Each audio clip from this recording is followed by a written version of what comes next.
آئیے ابھی وقت ہے کہ ہم کلام مقدس کی طرف متوجہ ہوں۔ تو کلام مقدس میں سے آج اپنی تربیت اور رہنمائی کے لیے، نصیحت اور بھلائی کے لیے جس ورد کا انتخاب کیا گیا ہے، مقدس پالوس رسول کی جانب سے غلطیوں کی کلیسیا کے نام عام خط، اس کا چوتھا باب، اس کی پہلی 7 آیات کا ہم کلام مقدس میں سے آج مطالعہ کریں گے۔ مقدس پالوس رسول کی طرف سے غلطیوں کی کلیسیا کے نام خط، اس کا چوتھا باب، اس کی پہلی آیت سے لے کر 7ویں آیت تک کچھ یوں مرقوم ہے: لیکن میں یہ کہتا ہوں کہ وارث جب تک بچہ ہے، اگرچہ وہ سب کا مالک ہے، اس میں اور غلام میں کچھ فرق نہیں، بلکہ جو میعاد باپ نے مقرر کی اس وقت تک سرپرستوں اور مختاروں کے اختیار میں رہتا ہے۔ اسی طرح ہم بھی جب بچے تھے تو دنیاوی ابتدائی باتوں کے پابند ہو کر غلامی کی حالت میں رہے، لیکن جب وقت پورا ہو گیا تو خدا نے اپنے بیٹے کو بھیجا جو عورت سے پیدا ہوا اور شریعت کے ماتحت پیدا ہوا، تاکہ شریعت کے ماتحتوں کو مول لے کر چھڑا لے اور ہم کو لےپالک ہونے کا درجہ ملے۔ اور چونکہ تم بیٹے ہو، اس لیے خدا نے اپنے بیٹے کا روح ہمارے دلوں میں بھیجا، جو ابا یعنی اے باپ کہہ کر پکارتا ہے۔ پس اب تو غلام نہیں بلکہ بیٹا ہے، اور جب بیٹا ہوا تو خدا کے وسیلہ سے وارث بھی ہوا۔ کلام مقدس کا پڑھا اور سنا جانا ہمارے لیے باعث سے برکت ہو۔ آئیے خداوند کے قدموں میں جھکتے ہیں اور اس سے آج کے اس کلام کے بھید اور مکاشفات کو سمجھنے کے لیے مدد مانگتے ہیں۔ قدوسیت کے مالک ابراہیم، اسحاق، یعقوب کے خداوند مسیح یسوع میں ہمارے باپ، تو ہی عزت، بزرگی، حمد اور ستائش کا لائق خداوند ہے۔ اے خداوند، معبودوں میں کون ہے جو اپنے تقدس کے باعث جلالی اور اپنی مدح کی سبب سے روپ والا اور صاحب کرامات ہے۔ اے خداوند یسوع مسیح کے خون کی بنیاد پر میں تیرے قدموں میں ہوں اور تجھے سجدہ کرتا ہوں۔ اے خداوند، تو میری تمام کمزوریوں سے واقف ہے۔ اے خداوند، اپنے نام کو جلال دے، اور میں درخواست کرتا ہوں کہ میری کمزوریوں کو اپنے زور میں بدل دے۔ اور اے خداوند، آج ہم سے ہم کلام ہو، کامل استاد روح القدس کی سہایتا میسر ہو۔ میرا روح جان جسم اے خداوند اس کے قبضہ میں رہے، اور آج اے خداوند تو ہم سے بول، اور اے خداوند اپنا جلال ظاہر کرنے کے لیے مجھے اور تمام سننے والوں کو اے خداوند استعمال کر۔ مسیح یسوع کی خاطر یہ چاہتا ہوں، آمین۔ کلام مقدس کا جو حصہ ہمارے درمیان پڑھا گیا، یہ ایک بہت ہی بڑا گراؤنڈ ہے اس وقت دنیا کے اندر، اور یہ ایک میدان جنگ بنا ہوا ہے یہ حصہ جو ہے کلام مقدس کا، اور بے شمار اس کے اندر جو ہے وہ گہرے اور مکاشفاتی جو ہیں وہ مضامین پائے جاتے ہیں۔ لیکن آج ہم جس بات پر غور کر رہے ہیں وہ ہے حد بندی۔ آج جو ہمارا مضمون ہے وہ ہے حد بندی، ایک ایسا وقت جو پورا ہو جانے کے بعد خدا جو ہے وہ کام کرتا دکھائی دیتا ہے۔ دنیا کا ہر فعل، عمل، اعمال، نیکی، بدی، اچھائی، برائی، ہر ایک چیز کی ایک حد ہے، اس حد سے تجاوز نہیں کی جا سکتی۔ اور یہ ایسی حد ہے کہ کئی ایک معاملات میں خدا بھی اس کے اندر جو ہے وہ دخل اندازی نہیں دیتا، خدا بھی اس کے اوپر کوئی اپنی مرضی کو جو ہے طاقت اور قدرت سے لاگو نہیں کرتا جب تک وہ اس حد تک پہنچ نہ جائے۔ इब्राहिम के साथ खुदा ने वादा किया था, मैं तुम्हें ये मुल्क दूंगा। इब्राहिम ने उस मुल्क में कई साल खाना बदोश जिंदगी गुजारी। दिल में था कि मैं इस मुल्क का मालिक हूं, दिल में था खुदा ने मेरे साथ वादा किया है, मैं इस मुल्क का मालिक बनूंगा। लेकिन कब, कैसे, मैं तो अभी तक खाना बदोश हूं। तो उसने खुदावंद से पूछा, मैं कैसे जानूं कि मैं इस मुल्क का वारिस बनूंगा? और खुदा उसको क्या कहता है, आइए देखते हैं। पैदाइश की किताब उसका 15वां बाब 16वीं है। खुदावंद उसको कहते हैं, तेरी औलाद एक ऐसे मुल्क में गुलाम रहेगी और 400 बरस के बाद मैं उसको निकाल लूंगा वहां से और ये मुल्क तेरी औलाद को दूंगा। मैं कैसे जानूं? खुदावंद उसे बताते हैं 16वीं है, और वो चौथी पुश्त में यहां लौट आएंगे क्योंकि अमूरियों के गुनाह अब तक पूरे नहीं हुए। खुदा अमूरियों को उनके गुनाहों की डेडलाइन तक जाने से उन्हें पहले उस मुल्क से नहीं निकाल रहा। वो इंतजार कर रहा है कि इनका आखिरी चांस, आखिरी मौका, आखिरी हद तक ये जाए और मेरे रहम को देखने के लिए ये पलटते हैं या नहीं, मैं देखूंगा। लेकिन जब वो हद से तजावज करेंगे तो खुदावंद कहते हैं कि मैं फिर उनको इस मुल्क से निकाल दूंगा। 8वीं है पैदाइश की किताब उसका 15वां बाब उसकी 8वीं है कि इब्राहिम जो है वो अपने मुस्तकबिल के बारे में जानना चाहता है और उसने कहा, आए खुदावंद, मैं क्यों कर जानूं कि मैं इसका वारिस बनूंगा? और खुदा ने फिर उसको पूरा बताया कि किस तरह तेरी औलाद जो है वो चौथी पुश्त में यहां पर वापस आएगी। और फिर हर चीज एक हद के अंदर रहकर जो है वो काम करती है। और कलाम मुकद्दस में से यिर्मयाह नबी जो है वो इस बात को यूं फरमाते हैं, 5वां बाब उसकी 22वीं है। खुदावंद फरमाता है, क्या तुम मुझसे नहीं डरते? क्या तुम मेरे हजूर में थरथराओगे नहीं? जिसने रेत को समंदर की हद पर अबदी हुक्म से कायम किया कि वो आगे नहीं बढ़ सकता, और हर चंद उसकी लहरें उछलती हैं तो भी गालिब नहीं आती, और हर चंद शोर करती हैं तो भी उससे तजावज नहीं कर सकती। हम देखते हैं कई गुना पानी समंदर के एक हौज में कैद कर रखा है और वो अपनी हद से तजावज नहीं करता। इसी तरह खुदा हर एक चीज को उसकी हद के अंदर रखता है। अगर खुदा हर एक चीज को उसकी हद के अंदर रखता है तो फिर वो जो इनकलाबी लोग हैं, वो जो बेदारी वाले लोग हैं, वो जो कुछ जिंदगी में कर गुजरने की तमन्ना रखते हैं, उनको भी खुदा की तरह उन हदूद का ख्याल रखना चाहिए। बहुत बार हम चाहते हैं कि बस एक बार समझाने से, 2 बार समझाने से, 3 बार समझाने से आदमी जो है वो अपनी जिंदगी को बदल ले। लेकिन कभी हम इस बात पर गौर नहीं करते कि क्या खुदा के हजूर उसकी हद जो है, दुनियादारी वाली हद जो है वो मुकम्मल हो रही है।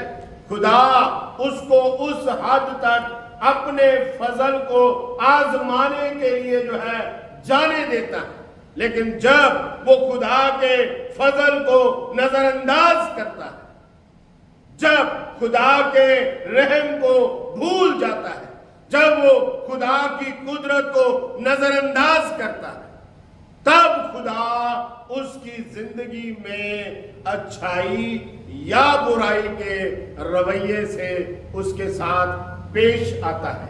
جیسے نینوا، خدا نے یونا سے کہا نینوا کی بدی میرے حضور پہنچی ہے، وہ اپنی حد سے تجاوز کر رہا ہے، تو جا اور منادی کر۔ یونا گیا۔ یونا جانتا تھا خدا رحیم ہے، یونا جانتا تھا خدا معاف کرنے والا ہے۔ یونا کہتا ہے کہ تو معاف کر دے گا، تو رحم پسند کرتا ہے۔ خدا نے کہا نہیں، تو جا، میں ان سے بات کرنا چاہتا ہوں، میرا پیغام ان تک پہنچا، کیونکہ ان کی حد جو ہے ختم ہو چکی ہے۔ اور جب یونا آیا، اس نے منادی کی، انہوں نے اپنی بدی سے کنارہ کشی کی، انہوں نے اپنے گناہوں کو چھوڑا، انہوں نے اپنے آپ کو غلط تسلیم کیا، خداوند نے رحم کیا۔ لیکن تقریباً 200 سال کے بعد وہی نینوا تباہ و برباد کر دیا گیا۔ کیوں؟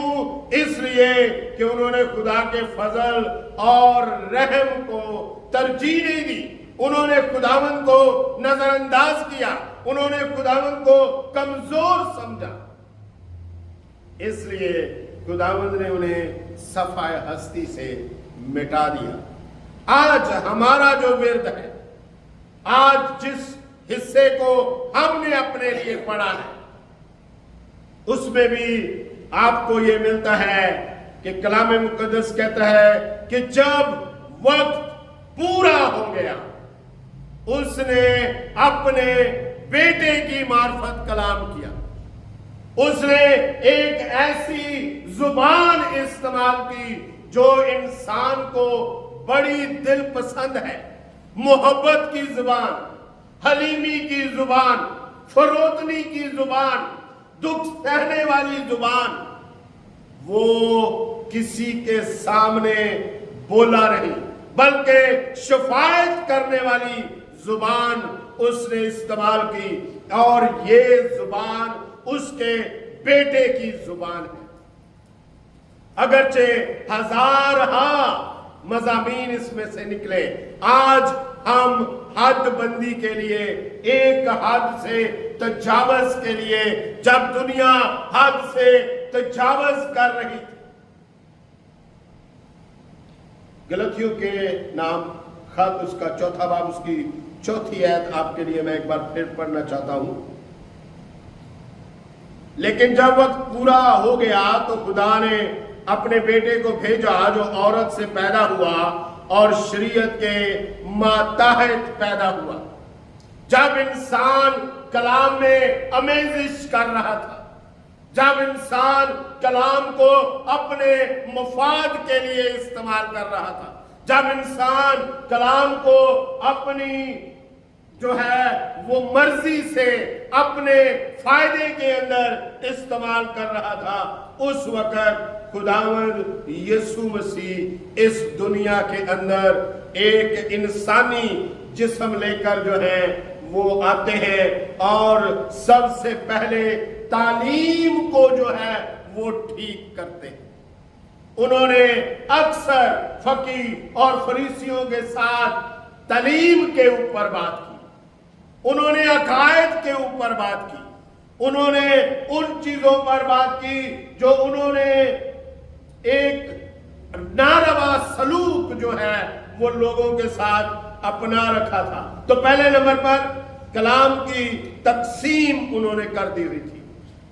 کمزور آدمی کے لیے الگ قانون، امیر آدمی کے لیے، طاقتور کے لیے الگ قانون، اور یوں اس جگہ پر جو ہے مفاد پرستی جو ہے وہ رائج ہو چکی تھی۔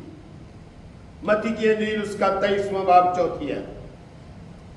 وہ ایسے بھاری بوجھ جن کا اٹھانا مشکل ہے باندھ کر لوگوں کے کندھوں پر رکھتے ہیں، मगर आप उनको अपनी उंगली से भी हिलाना नहीं चाहते। इस्राएल का सवाल उस वक्त शुरू हुआ जब सुलेमान बादशाह की हुकूमत इख्तिताम पर आती है। इस्राएल के अंदर अखिया नबी यरबाम को मिलता है, नबात के बेटे को, और अपनी चादर उसके सामने रखता है और उसको कहता है इसको 12 हिस्से कर दे। वो चादर फाड़ता है, 12 हिस्से कर देता है और अखिया कहता है कि 10 तू रख ले और 2 मुझे दे दे। और फिर खुदा का कलाम उसको सुनाता है कि खुदा तुझे 10 कबीलों पर बादशाही अनायत कर रहा है और 2 कबीले दाऊद की खातर मैं यहूदा के पास रखूंगा ताकि दाऊद का नाम खत्म ना हो जाए। इसलिए 2 कबीलों पर दाऊद का खानदान जो है वो बादशाही करेगा। दूसरा तवारीख उसका 10वां बाब 14वीं है।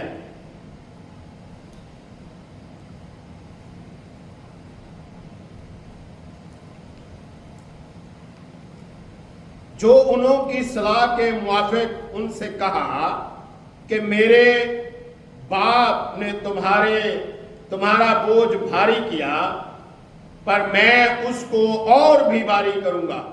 मेरे बाप ने तुमको कोड़ों से ठीक किया, पर मैं तुमको बिच्छुओं से ठीक करूंगा। सो बादशाह ने लोगों की ना मानी, क्योंकि ये खुदा की तरफ से था, ताकि खुदावंद इस बात को जो उसने सैलानी अखिया की मार्फत नबात के बेटे यरबाम को फरमाई थी पूरा करे। खुदा ने एक हद ठहरा दी कि इससे पहले जो है कोई किसी की नहीं सुनेगा।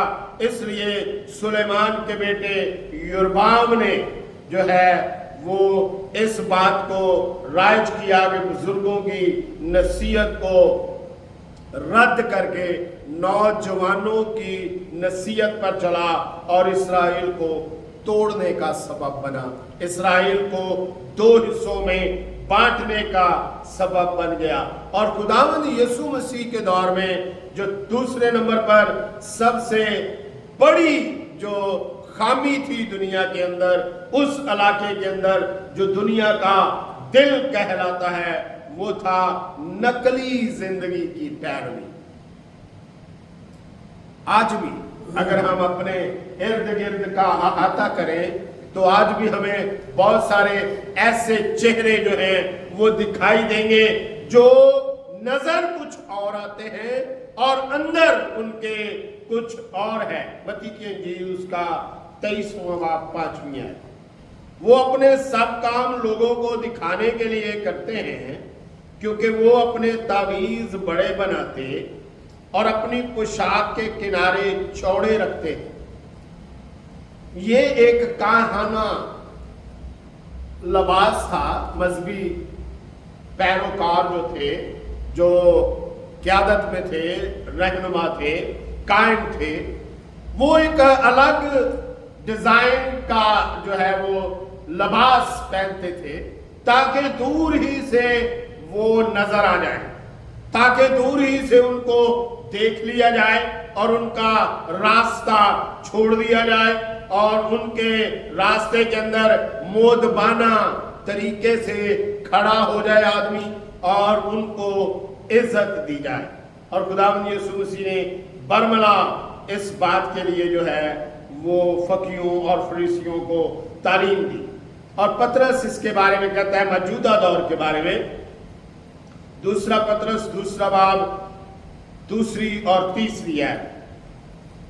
और बतेरे उनकी शैबत परस्ती की पैरवी करेंगे, जिनके सबब से राह हक की बदनामी होगी, और वो लालच से बातें बनाकर तुमको अपने नफे का सबब ठहराएंगे, और जो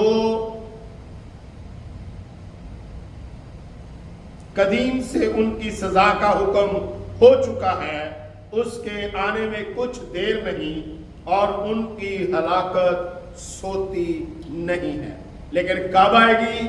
जब वो अपनी हद से तजावज कर चुकेंगे, जब वो खुदावंद के फजल और रहम की हदूद से बाहर निकलने की कोशिश करेंगे। और फिर तीसरे नंबर पर हम देखते हैं कि खुदावंद यीशु मसीह के दौर में इंसान जो अपने आप को खुदा का पैरो दिखाता था, खुद अपने आप में दूसरे दर्जे का खुदा बना बैठा था। मत्ती की इंजील 23वां बाब 6 और 7 है। और ज़ियाफ़तों में सदर नशीनी और इबादत खानों में आला दर्जे की कुर्सियां और बाजारों में सलाम और आदमियों से रब्बी कहलाना पसंद करते हैं। और अगर आप आज के इंसान पर गौर करें तो दूसरा पतरस 2 बाब उसकी 10वीं आयत में है, खुसूसन उनको जो नापाक ख्वाहिशों से जिस्म की पैरवी करते हैं और हुकूमत को नाचीज जानते हैं, वो गुस्ताख और खुद राय हैं और इज्जतदारों पर लान तान करने से नहीं डरते। कलाम मुकद्दस फरमाता है, जिसने फरिश्तों को नहीं छोड़ा, जिसने फरिश्तों की अदालत की, यहूदा के खत में, पतरस के खत में, जिन फरिश्तों ने अपनी हुकूमत को कायम नहीं रखा, खुदा ने उन्हें अबदी हलाकत के लिए तारीक गारों में कैद कर दिया। वो इंसान की क्या बसात है उसके सामने। तो आइए आज हम अपनी जिंदगी पर गौर करें। क्या हमारा बेटा, हमारी बेटी, हमारी बीवी, हमारा शौहर, हमारे अजीज, हमारे रिश्तेदार, क्या वो हद से तजावज कर रहे हैं? क्या हम उनके लिए जो है वो आगे निकलने के लिए राह तैयार कर रहे हैं? क्या हम अपनी हद से तजावज कर रहे हैं? क्या हम अपनी हद को पहचान चुके हैं? कोई भी इंसान इस दुनिया के अंदर बगैर खुदा के मंसूबे के जिंदा नहीं है, यहाँ पर आता नहीं है, बल्कि हर एक इंसान दूसरे के लिए जो है वो तकवीयत और भलाई और नसीहत का एक पैगाम लेकर आता है। अगर हम उस पैगाम को समझ चुके हैं तो हम अपने उन लोगों को बचाने के लिए खुदावंद यीशु मसीह की पैरवी में दाखिल हुए हैं। हमें उन्हें बचाना चाहिए। इससे पेशतर कि वो हद से तजावज करें, इससे पेशतर कि हम हद से तजावज करें और खुदा के कहर और उसकी सजा के नीचे आए। हमें अपनी जिंदगियों पर गौर करना है और वक्त को पूरा होने से पहले पहले हमें खुदा के रहम, उसके फजल, उसकी मोहब्बत और उसकी कुदरत का इकरार करते हुए अपने आप को उन हदूद के अंदर लाना है जिसमें हम उसके बेटे कहला सकें, जिसमें हम उसके पैरोकार कहला सकें, जिसमें हम उसके नाम लेवा कर कहला सकें। खुदावंद इस कलाम के सबब से मुझे और आप सबको बड़ी बरकतों से नवाजे। आइए दुआ करें। हमारे दरमियान उस्ताद मोहतरम तशरीफ फरमा है, तो दरख्वास्त की जाती है उनसे कि कलाम मुकद्दस के लिए दुआ करें और जमात को कलमात बरक़ात के साथ रुखसत करें। मेरे खुदावंद यीशु मसीह में हमारे आसमानी बाप, हमारे जिंदा खुदावंद इब्राहिम, इसहाक और याकूब के खुदा, हम खुदावंद यीशु मसीह के प्यारे अजीम जलाली अब्दी जिंदा नाम के वसीले से तेरे पास आते हैं। मेरे खुदावंद तेरा शुक्र, तेरी तारीफ करते हैं, तेरी हमद करते हैं तेरे पैगाम के लिए। खुदावंद हमें तौफीक दे कि हम वफादारी से तेरी ताबेदारी करें, अपने बंदे को अपने जलाल के लिए इस्तेमाल कर, तेरा नाम जलाल पाए। सब बहन भाइयों को खुदावंद अपने हजूर में महफूज रख, जो यहाँ नहीं खुदावंद उनकी हिफाजत कर, प्यारे खुदावंद उनको अपने हाथ में महफूज रख। रूथ और विल्सन को खुदावंद ताकत दे, तंदुरुस्ती दे, शफा दे खुदावंद, तेरा नाम जलाल पाए। और मेरे बाप तेरा शुक्र, तेरी तारीफ करते हैं। यूसुफ और अजरा को खुदावंद अपने हाथ में महफूज रख, उनको तंदुरुस्ती दे, शफा दे। खुदावंद यीशु मसीह के प्यारे अजीम जलाली अब्दी नाम के वसीले से मांगते हैं, आमीन।